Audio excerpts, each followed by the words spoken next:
YouTube? Josh from Team Crescent over here doing some more D&D. This time I'll be playing my GB deck. A lot of people are asking me like what kind of builds of GBs I use, and this just happens to be one of them that I'm testing out so far.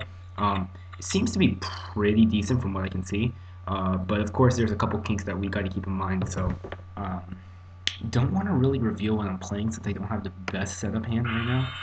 So I'll just settle for a set 1, set 2, and just in case he blows it up with Dark or something like that, I can go ahead and set 3. Let's see what my opponent's rating is. So he's 202. He's actually not much that higher for me. I don't tend to play in the rated section a lot, guys. I usually just play with my friends a little, but seeing how none of them are available right now, it might be best if I do it. But he has a 15 card extra deck and a legitimate 40 card deck, so I can assume I'm playing a pretty decent player here. So he sets 3, and obviously right now I know he's playing Dark World. Um, shoot. I'm gonna go ahead and give him his Snow Surge. I really don't want to give him any Grapple Pops right now. And I guess I just have to show him my hand, unfortunately. The best way to play against Dark Worlds is I don't really know. Oh, I guess he doesn't want to look at my hand. Sir, look at my hand, please. But then because he has a field spell, I already know that he's going to be able to get his grass out. I just didn't want him to do some crazy shenanigans. I mean, either way, my fate is pretty set. So we're gonna go ahead and let him get the beige off. It's fine. It's not that bad. And I'll have to draw one, and I get to show him my hand again. Man, opening a double drag is way too good. So he sends the Quest to Grave, which I don't really understand why. You know, personally, I think that Darius would be the more threatening card in this situation, but I see the best DRE now, so we're gonna draw one, and I am allowed to discard one. This card is gonna do nothing for me this entire game. So he pops my Wabaku. I'm gonna go ahead and chain that. So right away he probably knows what I have right now, and he will be able to do very little about it. And I actually do have some pretty crazy broke plays next turn, seeing if he... Well, it really depends on what he does. He still has a field spell, so that's a little bit threatening. But other than that, like, I'm not too worried at all. I mean, he'd be smart not to attack me, but, you know, not too sure what's in his thought process right now. He's set 1, so I assume this might be an upstart. It might be, I don't know. Maybe it's a reckless, in which case I don't want to touch that. He's saying, Alright, sir, indeed.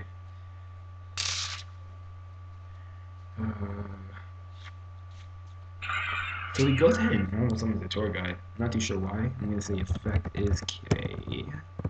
Okay. He'll be able to bring out his brow. Maybe right now he's gonna activate his field spell. Oh, he already has a Graph on Grave. Oh, he sent it in his graveyard already. Okay, that's fine. Cool. I love it when my opponent gets free cards. We see the gates. Of course, he's going to banish that. He's going to send the brow to the graveyard so we can draw 2. And we will have to see where he goes from there.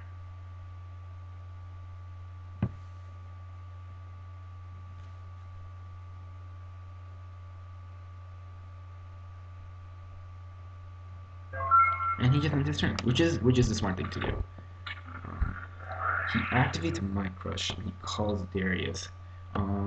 So that's a good move. I'll send the Darius to the graveyard. And yes, I do have to reveal my hand, unfortunately, but he's going to see it now, and he's going to wish he didn't set this card. But I'm going to go ahead and go for the set, and I will reveal that I have these two.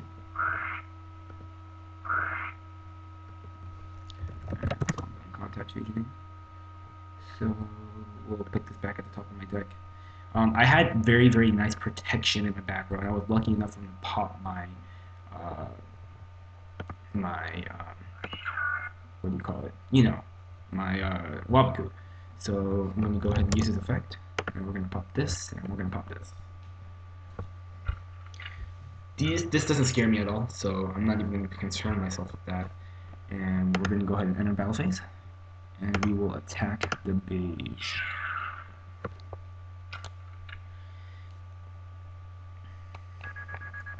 Now, this is going to be pretty tricky. I'm going to have to kind of look into my extra deck to see what I can do. I'll go for the effect. This card goes back into my extra deck.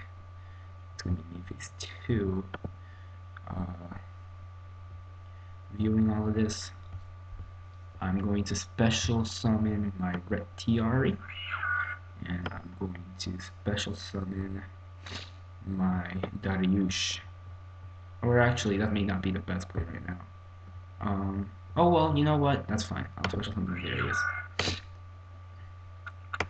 So I'll use Retiari's effect, chain Darius, which means that Darius's effect will happen first, meaning I'll be allowed to special summon this card, and he already knows that I'm gonna overlay that, which is a very smart thing to do. I mean, obviously, I'm not gonna be doing too much. There's no other card in the graveyard that really threatens me.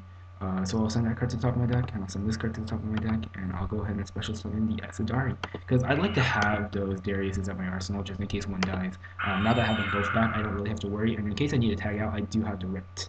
So, yeah, you can go ahead and go. Now, if he's smart, I made a misplay, like a very big misplay. I straight up just put my okay, so he's smart. I put my Retiari. Oh, what? Interesting. Okay. I was gonna say if he's smart, he'd go ahead and attack my Retiari. Now he special summons a Dark Arm, and I'm going to activate this because I don't like that card at all. And I mean, he saw the bottom of the trap hole in my hand, so there's no reason why he should have a sad face right now. We'll go ahead and enter. Oh, I didn't shuffle. Forgot to shuffle. So I drew into the Darius. I'll go ahead and show him. Okay, if it's too late, I'll take the Darius in my hand. Are you kidding me, man?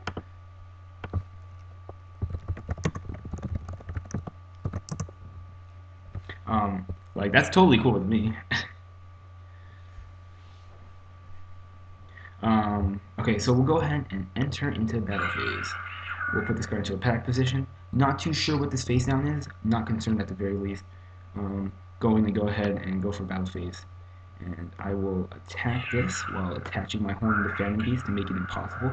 Dude, that is awesome. That's just pure awesomeness. So I'll go ahead and draw 5. He special summons 2. Okay, that's good. And he special summons a beige. Alright, so we both get to draw 5 now. Not to mention, I get the extra draw because of the Horn of the Phantom Beast. Horn? Dude, this guy, oh god, this is beautiful. That's all I can say. We'll go ahead and, no, we're going to use this to attack into this. And in phase 2, Darius. Now I have some pretty crazy plays. We'll send this card to the top of my deck. We will view. And we will go ahead and special summon this card. Yep, this card. I'll go ahead and pop my Horn of the Phantom Beast because I no longer care about it. I will go ahead and overlay. I'm sorry, not overlay. I'm going to go ahead and send these cards to the top deck. And I'm going to go for another Gizris.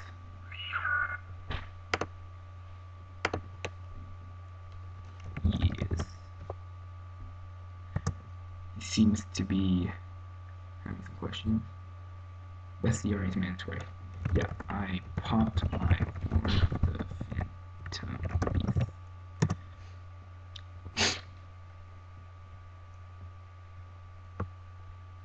Nah. So we'll shuffle. And use the Gizerus effect to pop this one. And now I just get super crazy sets. Like, doesn't even matter. I'm gonna go ahead and end my turn. I kind of want him to Dark Hole right now, so then that when he makes a play, I can go ahead and call the Haunted on his turn and get Gizer's effect off. Oh man, I like that card. And he does it on that, and unfortunately, he does hit a pretty good card. He gets his sending card to the graveyard now, which is a Growl. We'll draw two, assuming now that he actually doesn't have a. Oh, he has a Gates. Hmm. I don't like Gates. I don't like Gates at all. You go send one, and you have to send one from his hand. I will say good, because, I personally hate running MSDs in the main deck. Wow, he has the Centaur. Wow, that's terrible. He clearly didn't get enough draws. And right now, he's just going all in, which is fine. He can keep going with that. He activates another Gates. Um, oh my god, this just isn't going out very well for him, unfortunately.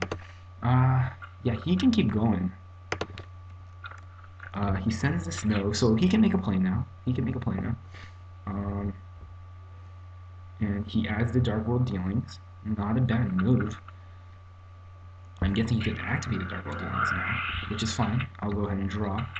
And I'll send this card to the graveyard. He activates on Grapha. Perfect. That's what I like to see. So you know what I'm going to get. 1 sec.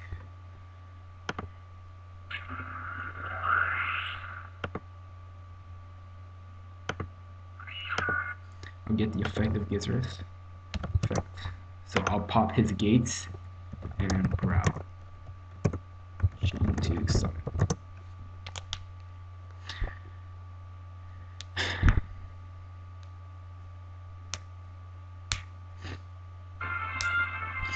So he has admitted defeat. Guys, Call of the Haunted plus Gizerus is just stupid broke. It's hilarious how I was able to sort of hit his Morphin Jar. I guess he didn't think that I would be able to. Isaac brought up a very, very good point when it comes to Morphin Jar. It's a great card. The only problem is that, you're letting your opponent go plus as well. So, Dark World players, you guys can try and tech it. Keep in mind the drawbacks, but overall, very good duel. You guys, I got to showcase my awesome GB deck. If you guys liked what you saw, go ahead and give us a thumbs up and let us know in the comment section down below what you think and subscribe to our channel, please. So yeah, guys, this is Josh from Team Crescent, signing out.